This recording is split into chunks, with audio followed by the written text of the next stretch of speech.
Selamat pagi dan selamat datang di Google for Indonesia. Semoga Anda semua sehat walafiat. Saya bergabung dari kantor Google di Jakarta. Setelah hampir 2 tahun kosong, tim kami akhirnya bisa mulai masuk lagi secara terbatas. Melihat kantor, kota, dan negara kita ramai lagi, saya merasa sangat bersyukur dan bersemangat. Dan saya yakin Anda semua juga begitu. Namun, kita tidak hanya kembali ke masa sebelum pandemi. Orang Indonesia harus beradaptasi di hampir seluruh aspek kehidupan. Walaupun sulit, keadaan ini juga memantik banyak inovasi dan eksperimen baru.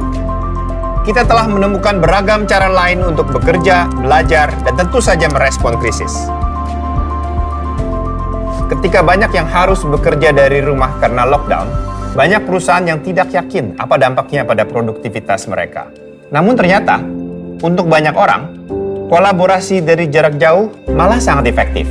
Per bulan Juni tahun ini, lebih dari 3 miliar orang di seluruh dunia memilih aplikasi produktivitas dan kolaborasi kami untuk penggunaan pribadi, bisnis, maupun kegiatan belajar mengajar.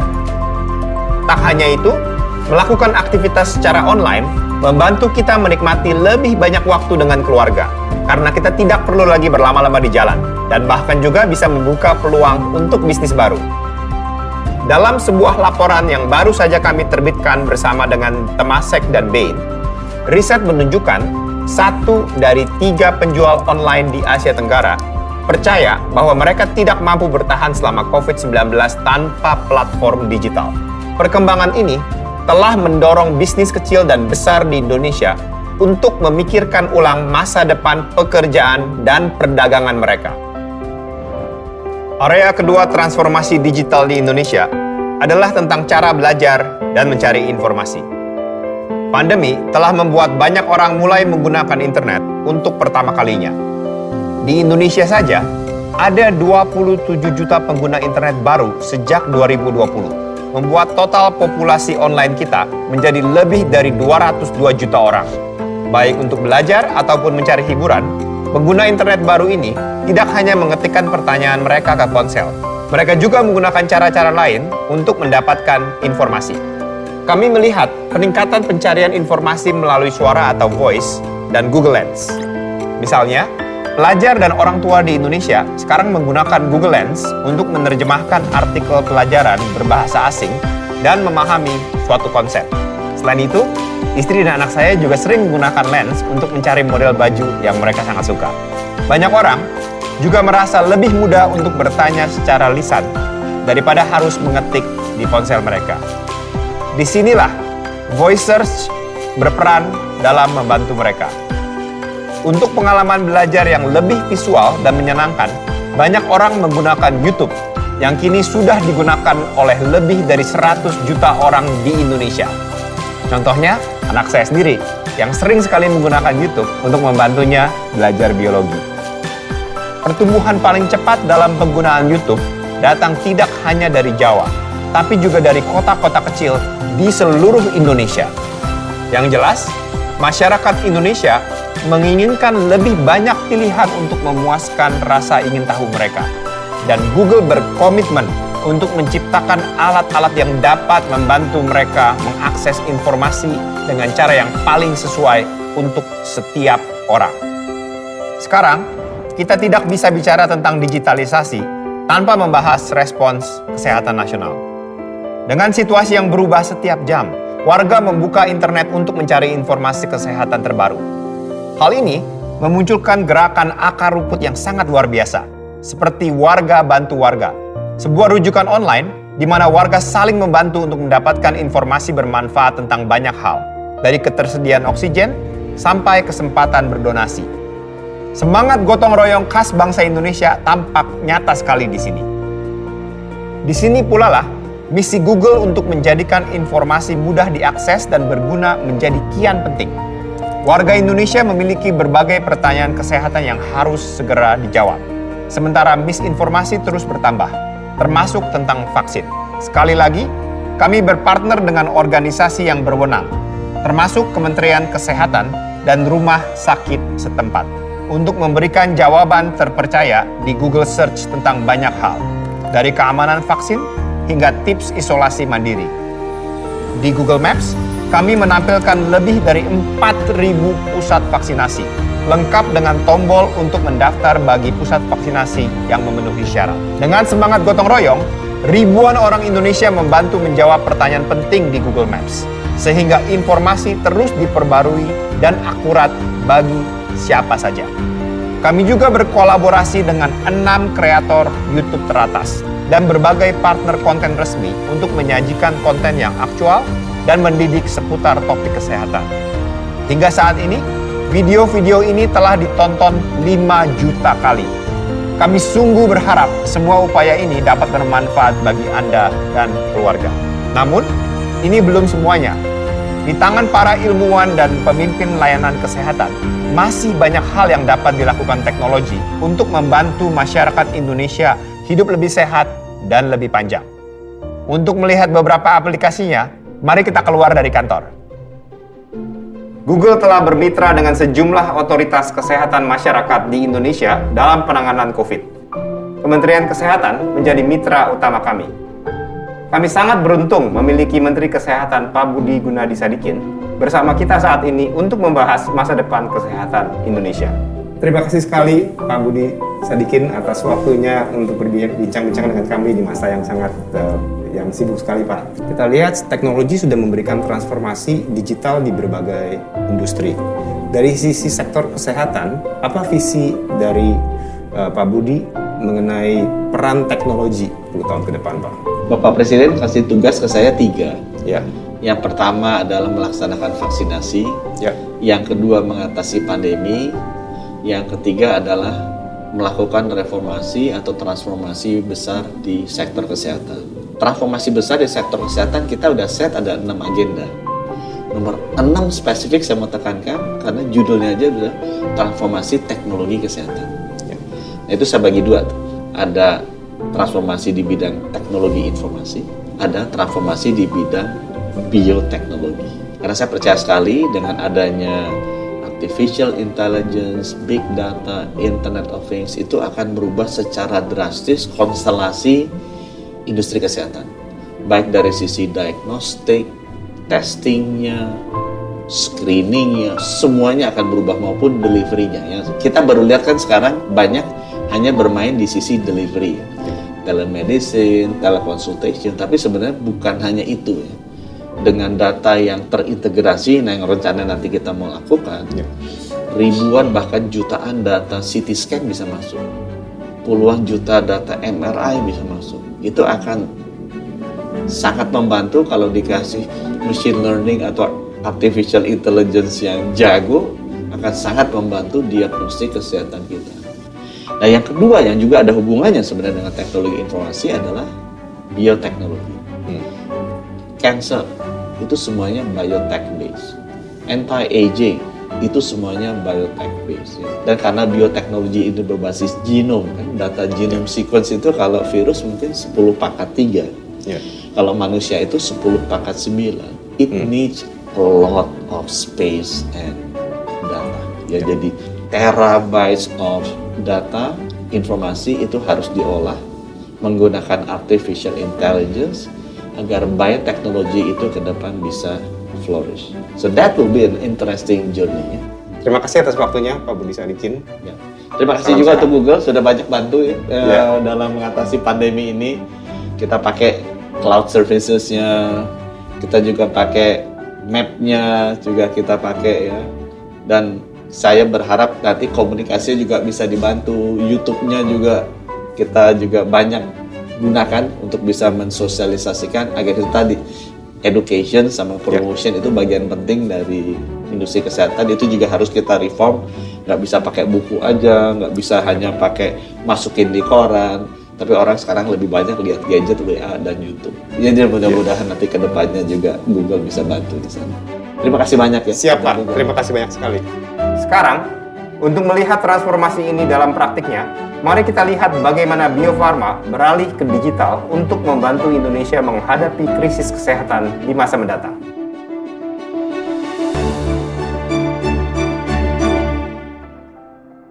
Bio Farma punya sejarah yang sangat panjang untuk menyehatkan dan meningkatkan kualitas kesehatan bangsa Indonesia bahkan sebelum kemerdekaan.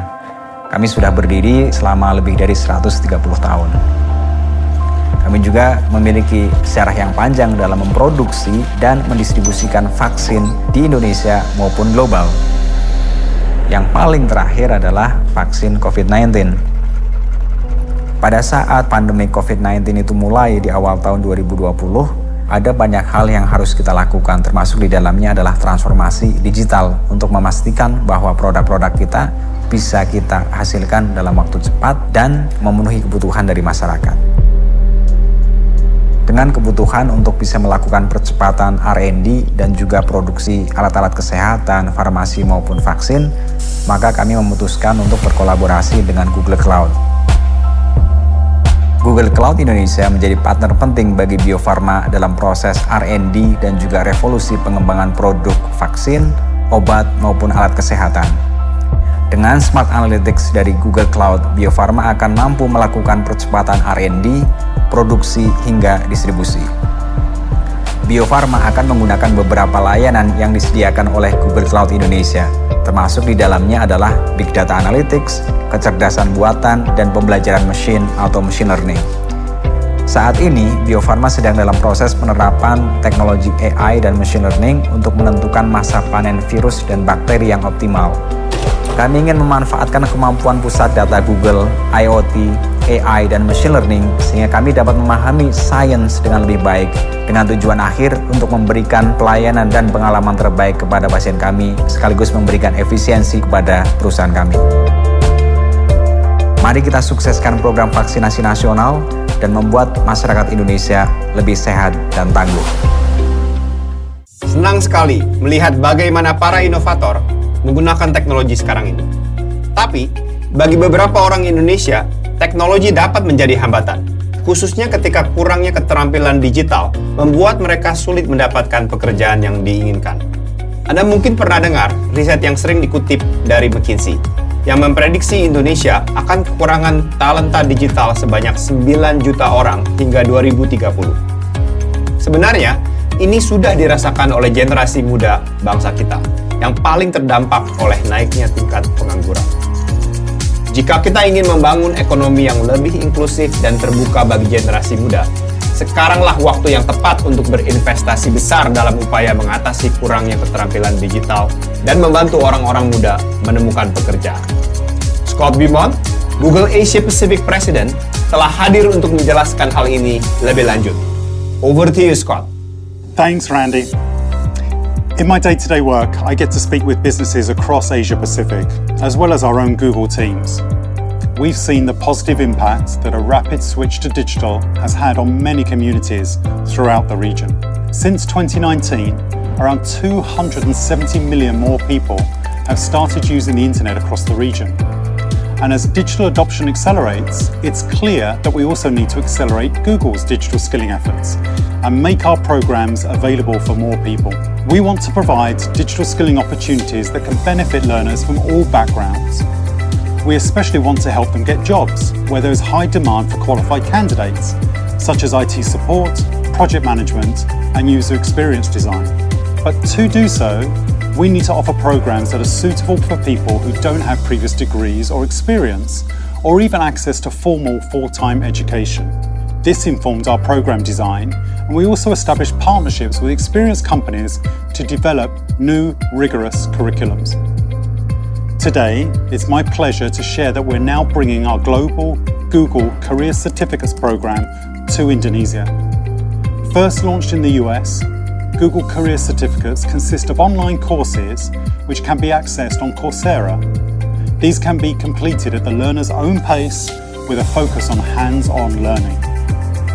We're rolling out this program first with the IT Support Certificate, with more to follow.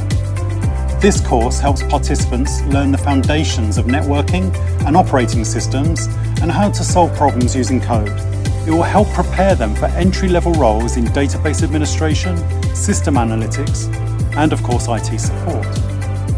To make it easier for learners from underserved communities to access the program, Google.org, our philanthropic arm, is backing INCO to provide additional support, together with Plan International. Through this $2 million grant, INCO will not only provide the scholarships to help 10,000 people learn free of charge, it will also help these learners succeed with the support of tutors, work readiness training, job matching and more. Finally, to help Plan International reach more learners, recruit tutors and access critical resources, we'll also provide donated search ads. Beyond the grant, we know that all programme participants will be eager for a clearer path from education to employment. And that's why we've helped build a hiring consortium of partner companies who recognise the certificates and have expressed their interest in receiving applications from the certificate holders. It's hugely encouraging to see the diverse partners who have already expressed their generous support for this programme. I truly hope that this programme will help more Indonesians participate in the digital economy, and I can't think of a more exciting place to be right now pursuing a career. Countries in Southeast Asia have seen double-digit growth in their digital economy since the pandemic began, with Indonesia growing at a staggering 49%. This pace of innovation is fueled by great teams armed with the best talent. But what if we doubled that talent? What if we tripled it? The desire to see more Indonesians at the forefront of technology is the driving force behind our programme Bangkit, which completed its second cohort last August. I'm so proud of the 2,000 plus outstanding individuals from this year's graduating class, a 10-fold increase from the graduates from our original pilot. It's especially good to see the proportion of female students who completed the course, as well as those from non-IT backgrounds. The enthusiasm of Bangkit's participants also helped make Indonesia one of the top countries for TensorFlow and Android certification growth this year. You might be wondering where our graduates are now. Today, 480 Bangkit students have landed jobs in related fields. One of them is Lina Volin, a student from Banyuwangi who was able to find hope through the economic downturn using her newfound skills from Bangkit. Here's her story.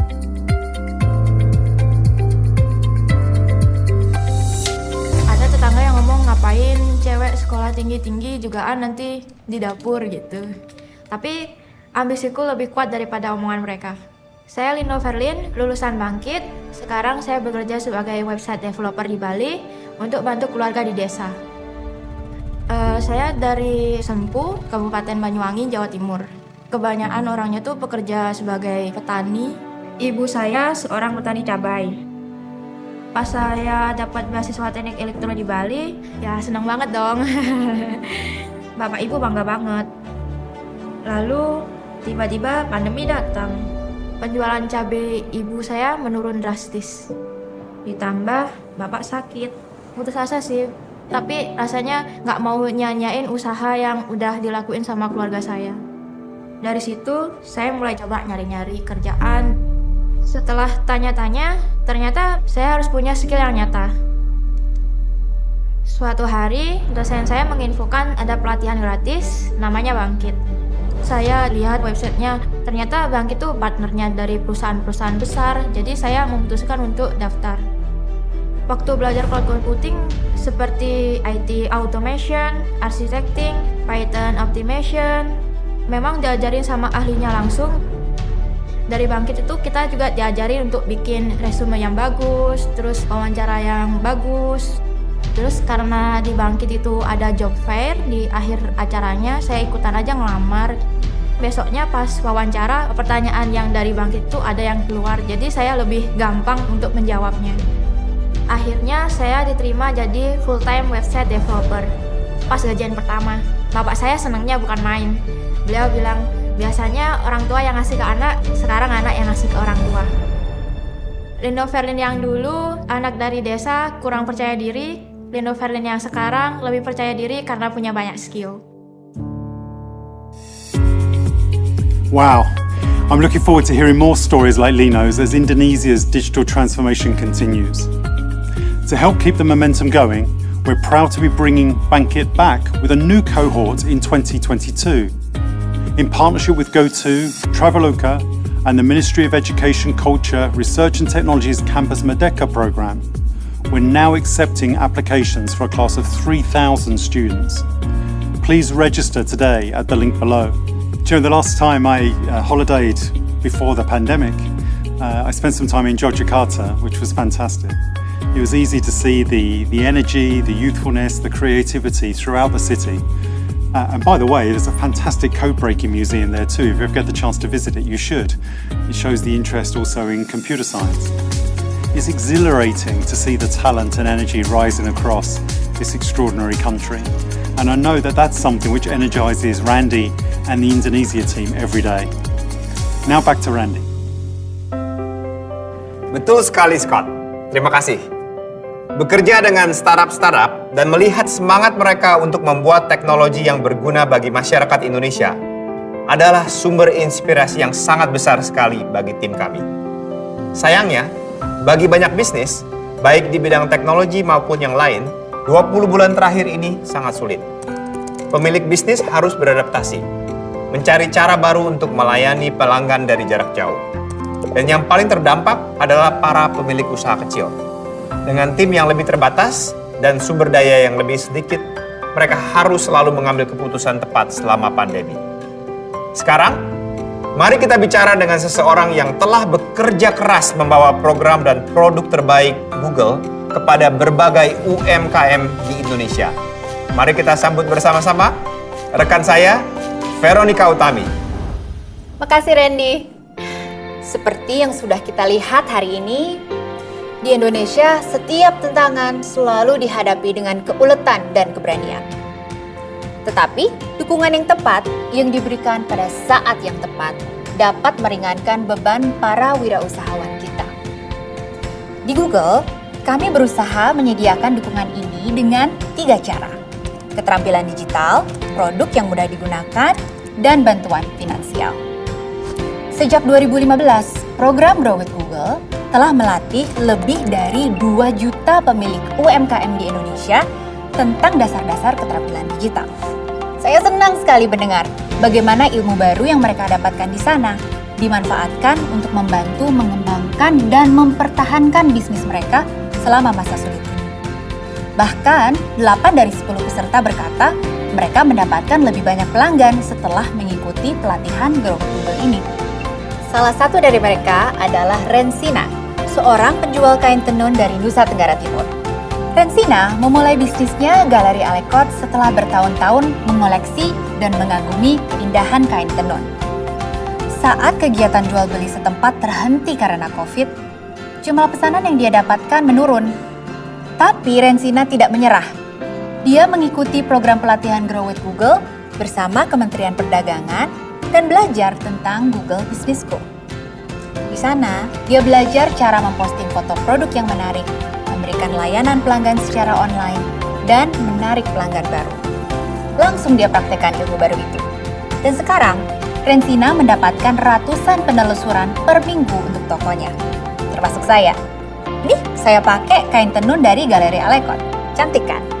Rensina dan wirausahawan lain seperti dirinya adalah alasan tim produk kami terus bereksperimen untuk membuat produk seperti Google Business School semakin bermanfaat. Kami mengerti pentingnya menampilkan bisnis secara menarik dengan informasi terbaru saat calon pelanggan mencari di Google. Maka, kami kini menghadirkan fungsi pengelolaan profil yang jauh lebih mudah langsung dari Google Search dan juga Maps. Kami menyebut pengalaman baru ini Profil Bisnis Google. Gimana cara kerjanya?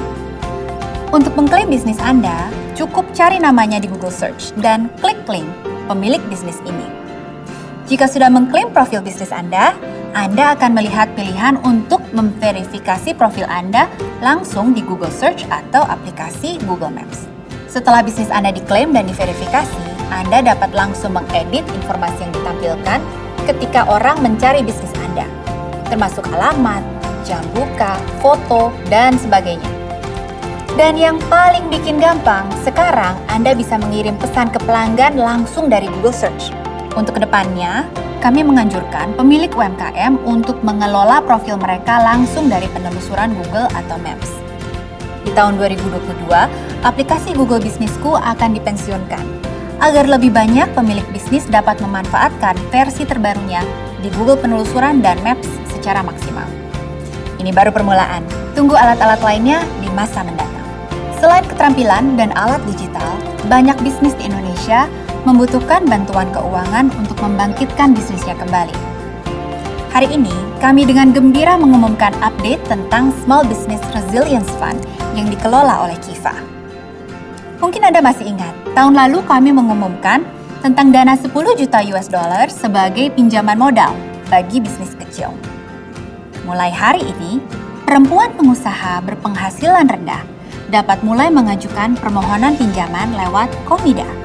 Komida adalah koperasi keuangan mikro yang berfokus pada pemberdayaan perempuan berpendapatan rendah di 13 provinsi di Indonesia.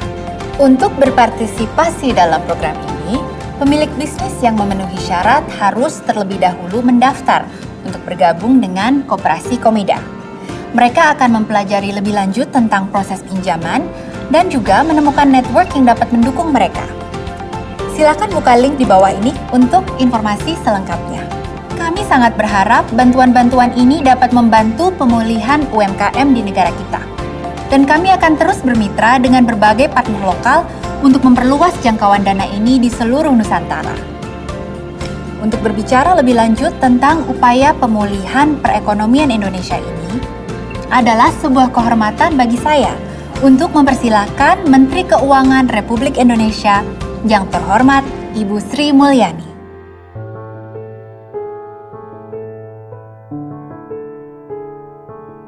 Assalamualaikum warahmatullahi wabarakatuh.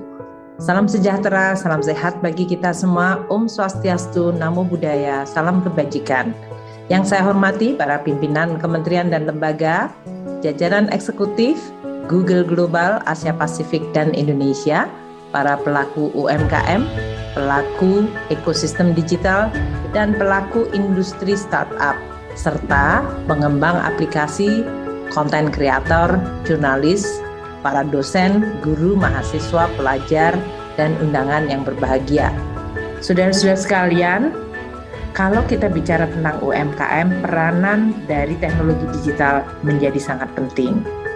Pandemi COVID telah mentransformasikan ekonomi kita kepada kegiatan ekonomi yang mengandalkan kepada infrastruktur digital. Pelaku usaha dapat menggunakan teknologi digital di dalam meningkatkan kualitas produknya dan juga akses permodalan serta untuk menembus pasar. Transformasi digital adalah kunci bagi para pelaku usaha dan terutama juga bagi UMKM agar mereka memiliki potensi untuk terus tumbuh baik pada situasi pandemi dan kita harapkan berakselerasi pada saat pemulihan. Tentu di dalam hal ini pemerintah perlu berkolaborasi dengan dunia swasta. Pemerintah telah menginvestasikan untuk infrastruktur ICT di dalam rangka mendorong komunikasi dan konektivitas hingga pelosok tanah air. Anggaran untuk membangun infrastruktur digital telah ditingkatkan. Namun ini tidak akan memadai apabila peranan swasta tidak diikutkan.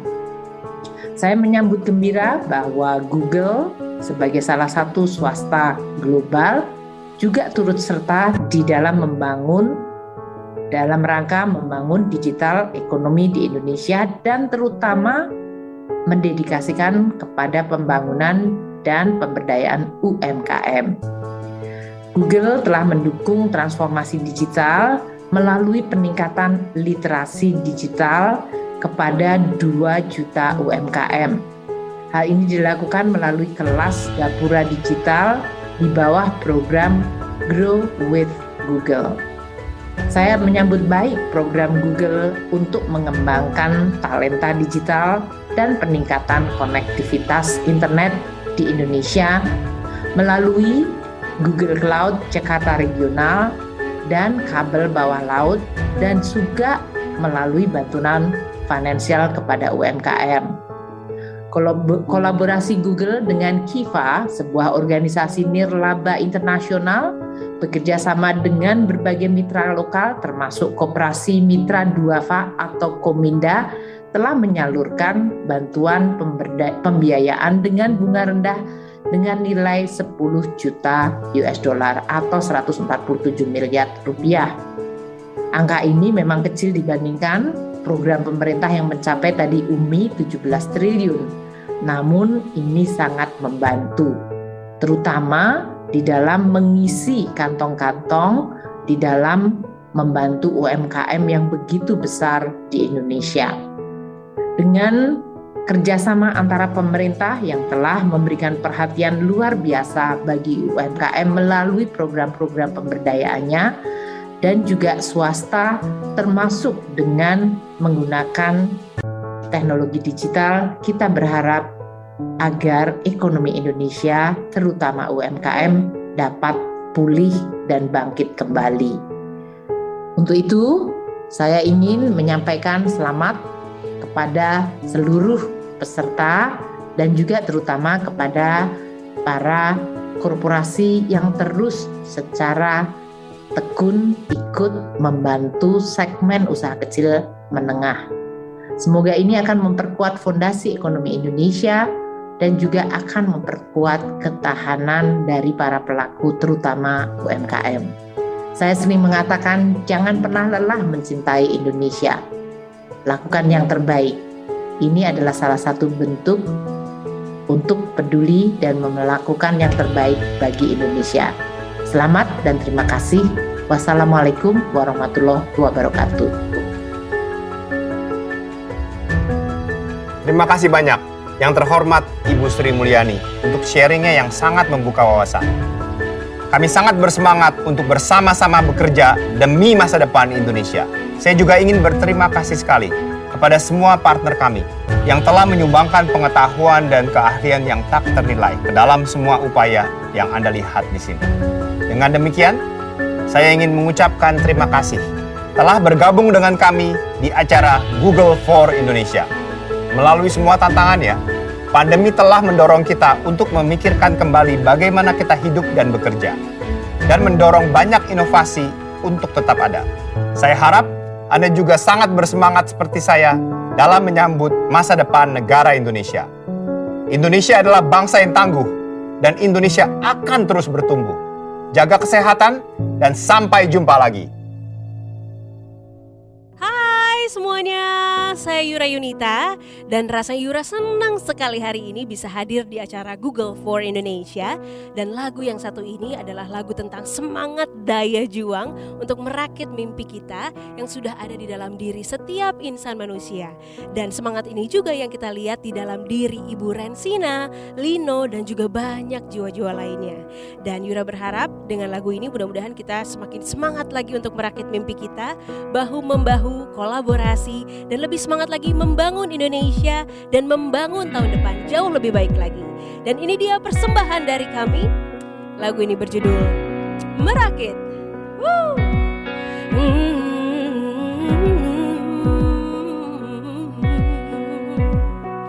Percaya hatimu, kuatkan dirimu, tak pernah menyerah, berani melangkah. Delia.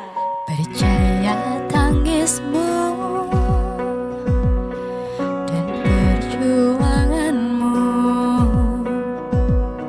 akan jadi kisah terbaik di hidupmu.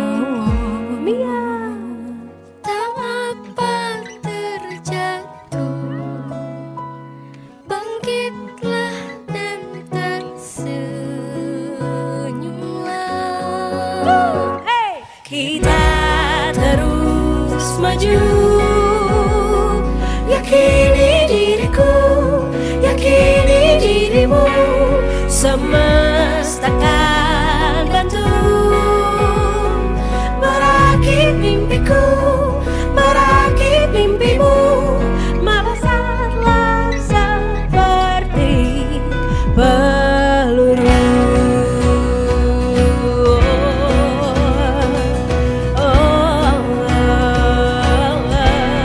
Baby. Keterbatasanku jadi kelebihan.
sakit mimpimu.